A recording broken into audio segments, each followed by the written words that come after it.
je suis l'un des rares Africains qui peut se prévaloir de connaître l'Afrique comme sa poche. Et je peux faire une démonstration de GPS en commençant par Dakar jusqu'à Lagos en vous traçant l'itinéraire sans me tromper. On peut commencer? Merci. Le panafricanisme n'est pas né, n'est pas mort et ne renaît pas de ses cendres. Ce sont plutôt les gens qui découvrent le panafricanisme parce que nous sommes à l'ère des réseaux sociaux. Donc, il y a une sorte de vulgarisation de l'information qui a été longtemps étouffée.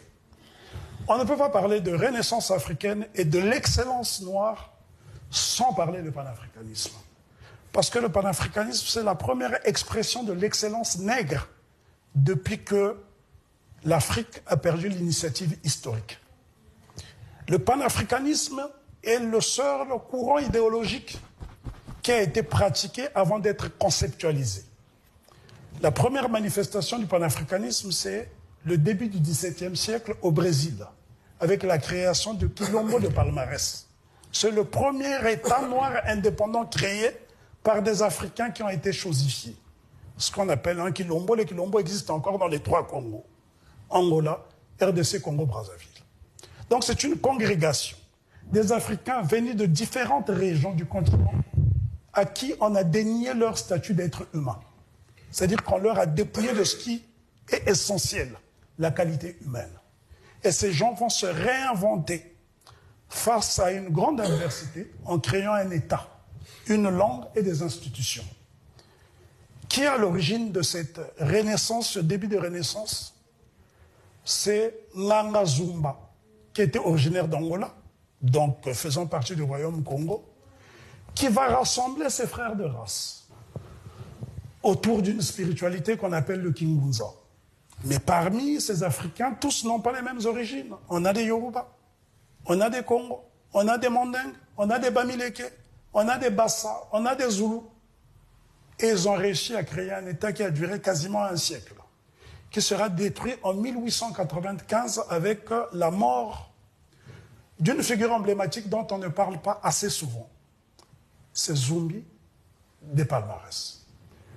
Il y a eu des femmes, des hommes qui se sont battus. Voilà les prémices du panafricanisme. Mais là encore, le panafricanisme n'a pas de nom.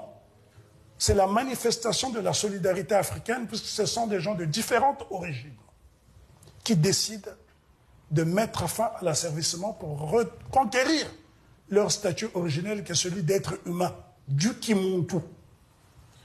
Puis, un siècle plus tard, rebelote à Saint-Domingue.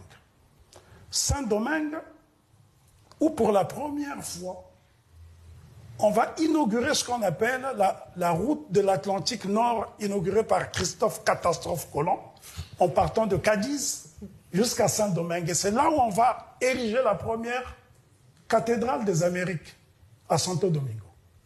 Les Africains qui sont sur place sont non seulement esclavagés, mais dépouillés encore une fois de leur spiritualité, de leur culte, les ancestraux, de leur nom, etc.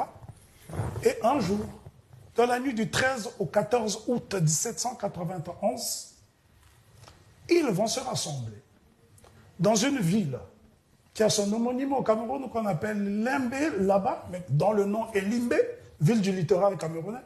Et c'est dans l'habitation, le Normand de Mézy, que va se tenir dans la nuit du 13 au 14 août 1791, ce qu'on appelle la cérémonie du Bois Caïman. Mais on ne peut pas réduire cela à une cérémonie. Encore une fois, on donne une vision folklorique des choses. La vérité, c'est que c'est un pré-congrès panafricain, parce qu'il a fallu au moins 5 ans pour parvenir à ce résultat. Qui est à l'origine de ce résultat? C'est une femme, du nom de Cécile Fatima, qui est née Cécile Atimano, et qui va officier la cérémonie. Un manchot qui a perdu sa main dans un moulin du nom de Deutsche Bookman, qui est originaire de la Jamaïque. Donc, vous avez des gens originaires de différentes régions d'Afrique qui se retrouvent dans une habitation donc une plantation d'esclaves, et qui, nuitamment, pendant que le maître dort, décide de parler de liberté. Et jamais, à aucun moment depuis la déportation, les Africains n'avaient parlé de la liberté avec autant de vigueur et de passion que dans la nuit du 13 au 14 août 1791. Et ce congrès, pré-congrès panafricain, avant l'heure, va être clôturé par un rituel qu'on appelle cérémonie. On va égorger un cochon Et pour cela, il faut faire un tour en République démocratique du Congo. Si vous sortez de Kinshasa, vous avez une localité qui s'appelle Kazangulu, que en lingala on dit Kasangulu. C'est une mauvaise expression. Kazangulu en Kikongo signifie égorger ou couper le cochon. Donc nous avons là une connexion entre le continent et la terre de déportation. Et c'est là où 9 jours plus tard, les Africains vont lancer un slogan. Couper tête, bouler caille. Couper les têtes et brûler les maisons. Mais vous savez, un secret, vous pouvez le trahir au bout d'une minute. Or qu'il a fallu 9 jours avant d'attaquer. Et voilà que nous allons mener une guerre de 13 ans contre l'armée la plus puissante du monde. Celle de Napoléon Bonaparte, conduite par d'abord son beau-frère Charles-Victor Leclerc et par la suite par l'un des meilleurs généraux français de tous les temps, Jean-Baptiste Donatien de Vimeur, mieux connu sous le nom de Rochambeau. Voilà un peu les prémices du panafricanisme, parce que pour créer Haïti le 1er janvier 1804, il a fallu d'abord créer une langue et des institutions. N'oubliez pas que Haïti avait déjà un drapeau avant que l'indépendance, donc parce que ces Africains étaient sûrs de leur victoire.